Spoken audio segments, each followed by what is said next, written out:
Tensions between Afghanistan and Pakistan have reached a boiling point, with Afghanistan claiming to have killed 58 Pakistani soldiers in overnight border clashes. But here's where it gets controversial. While Afghanistan frames this as a response to repeated territorial and airspace violations, Pakistan denies direct involvement in recent attacks on Afghan soil. This back and forth has left the region on edge, raising questions about the stability of one of the world's most volatile borders. Earlier this week, Afghan authorities accused Pakistan of bombing Kabul, the Afghan capital, and a market in the eastern part of the country. Pakistan, however, has not taken responsibility for these incidents.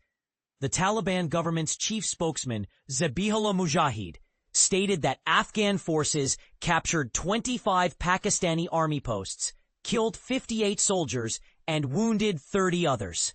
We have complete control over our borders, and illegal activities have been largely prevented, Mujahid declared at a press conference in Kabul. Pakistan has yet to confirm these casualty figures. And this is the part most people miss. Pakistan has historically targeted what it claims are militant hideouts inside Afghanistan. But these strikes have typically occurred in remote mountainous regions. This time, however, the clashes were far more intense, highlighting a dangerous escalation in tensions. The Taliban's defense ministry warned that if Pakistan violates Afghanistan's territorial integrity again, Afghan forces are fully prepared to respond with force. The fallout from these clashes is already being felt. The Torkham border crossing, a vital trade route between the two countries, failed to open at its usual time of 8 a.m. on Sunday, and the Chaman crossing was also closed. This disruption underscores the economic and humanitarian consequences of the conflict. Pakistan accuses Afghanistan of harboring members of the banned Tehreek-i-Taliban Pakistan, TTP, a group Islamabad claims carries out deadly attacks within its borders. Kabul denies these allegations, insisting it does not allow its territory to be used against other nations.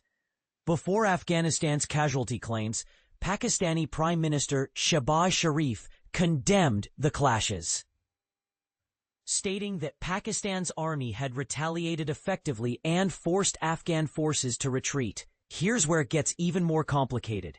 Saudi Arabia, which recently signed a mutual defense pact with Pakistan, has called for restraint and dialogue. This pact, which places Saudi Arabia under Pakistan's nuclear umbrella, adds another layer of geopolitical complexity to the conflict.